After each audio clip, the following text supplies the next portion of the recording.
लकल हम्दु या अल्लाह अस्सलातु वस्सलामु अलैका या रसूलल्लाह सल्लल्लाहु अलैहि वसल्लम। मुहतरम नाज़रीन व सामीन, आज के इस वीडियो में आपको नवाफिल के सिलसिले में बताने वाले हैं कि नवाफिल की अदायगी का सही तरीक़ा क्या है। इसलिए कि बहुत सारे हज़रात नमाज़ पढ़ने में गलतियाँ कर जाते हैं। वजह यह है कि उन्हें तरीक़ा पता नहीं होता। अगर आपने इस वीडियो को आखिर तक ध्यान से और सही से सुन लिया तो इंशाअल्लाह आपको भी मालूम हो जाएगा। एक बात याद रखिए कि फ़र्ज़ और सुन्नत मुअक्कदा का तरीक़ा अलग अलग है और सुन्नत गैर मुअक्कदा और नवाफिल का तरीक़ा एक ही तरह है। अब रही बात नीयत। नीयत दिल के पक्के इरादे को कहते हैं और ज़बान से कह लेना ये मुस्तहब है। 4 रकात पढ़नी तो 4 की नीयत, 2 पढ़नी तो 2 की नीयत। अगर 2 पढ़े तो 2 की नीयत इस तरह से करें। नीयत की मैंने 2 रकात नमाज नफल की वास्ते अल्लाह ताला के, मुँह मेरा तरफ काबा शरीफ के, फिर तकबीर तहरीमा यानी अल्लाहु अकबर कहना, फिर और 4 पढ़नी तो 4 की नीयत इस तरह। नीयत की मैंने 4 रकात नमाज नफल की वास्ते अल्लाह ताला के, मुँह मेरा तरफ काबा शरीफ के, अल्लाहु अकबर। मर्द हजरात नाफ के नीचे हाथ बांधें और औरतें सीने पर हाथ बांधें। फिर सना पढ़ें। सना ये हैं सुबहानक अल्लाहुम्मा व बिहम्दिका व तबारक अस्मुका व तआला जद्दुका व ला इलाहा गैरुका। फिर ताऊज़ यानी अऊज़ु बिल्लाहि मिनश शैतानिर रजीम बिस्मिल्लाहिर रहमान। फिर तस्मिया बिस्मिल्लाहिर रहमानिर रहीम। फिर अल्हम्दु शरीफ और जो सूरा आपको याद है वो सूरा पढ़े। फिर रुकू में जाए, रुकू में 3 तस्बीहात पढ़े। वो तस्बीह ये हैं सुबहान रब्बियल अज़ीम, सुबहान रब्बियल अज़ीम, सुबहान रब्बियल अज़ीम।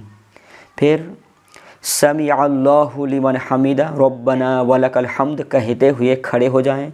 फिर सुजूद में जाएं। फिर 2 सजदे करें और दोनों सजदों में 3-3 बार तस्बीहात पढ़ें।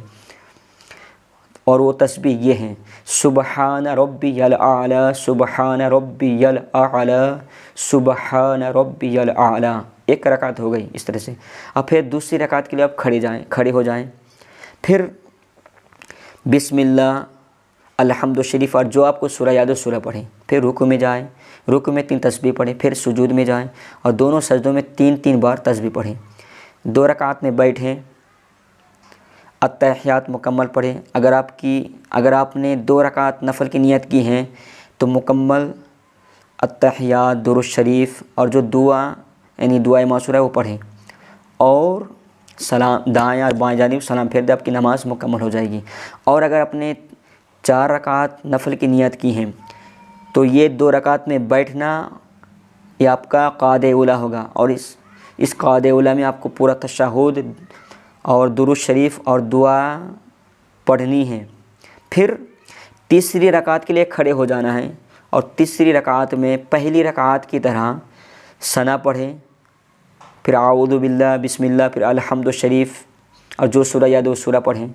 फिर रुकू में जाएँ, रुकू में 3 तस्बीहात पढ़ें। फिर सुजूद में जाएँ और दोनों सजदों में 3-3 बार तस्बीह पढ़ें। फिर चौथी रकात के लिए खड़े हो जाएँ और बिस्मिल्लाह पढ़ें। फिर अल्हम्दु शरीफ और जो सूरा आपको याद हो सूरा पढ़ें। फिर रुकू करें, रुकू में जाएँ, फिर 3 तस्बीहात पढ़ें। फिर सुजूद में जाएँ और दोनों सजदों में 3-3 बार तस्बीह पढ़ें। चौथी रकात में बैठें, बैठ कर अत्तहियात, दुरूद शरीफ और दुआ मासूरा पढ़कर दाएं और बाएं जानिब सलाम फेर दें, आपकी नमाज़ हो गई। अब याद रखिए 4 रकात अगर नफल पढ़ें या सुन्नत गैर मुअक्कदा ईशा से पहले 4 रकात और असर से पहले 4 रकात पढ़ें तो इसका तरीका ये एक ही है। कैसे कि जब आप 4 रकात नफल पढ़ेंगे तो पहली 2 रकात में जब बैठेंगे तो एक क़ादे उला होगा और क़ादे उला में आपको अत्तहियात, दुरूद शरीफ और दुआ पढ़ना होगा। फिर तीसरी रकात के लिए जब आप खड़े होंगे तो तीसरी रकात में सना, आऊज़ु बिल्लाह, बिस्मिल्लाह, अल्हम्दु शरीफ, फिर सूरा जो आपको याद है वो पढ़कर रुकू में जाएंगे। लेकिन फिर सुजूद में जाएंगे, फिर सुजूद में 3 तस्बीह पढ़ेंगे। फिर चौथी रकात के लिए जब खड़े होंगे तो चौथी रकात में सिर्फ बिस्मिल्लाह शरीफ, फिर अल्हम्दुलिल्लाह और जो आपको सूरा याद हो सूरा पढ़ें। फिर रुकू में 3 तस्बीह, फिर सुजूद में दोनों सजदों में 3-3 बार तस्बीह पढ़िए। ऐसा ही ईशा से पहले और असर से पहले की जो 4 रकात है वो सुन्नत गैर मुअक्कदा कहा जाता है। क्या कहा जाता है? सुन्नत गैर मुअक्कदा कहा जाता है।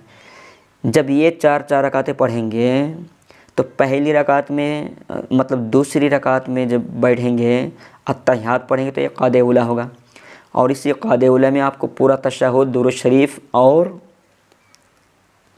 दुआ पढ़नी है। फिर तीसरी रकात में आपको सना पढ़ना है, फिर औज़ु बिल्लाहि बिस्मिल्लाह। जैसे आपने 4 रकात नफल पढ़ी हैं, इसी तरीके से आपको 4 रकातें सुन्नत गैर मुअक्कदा पढ़नी है।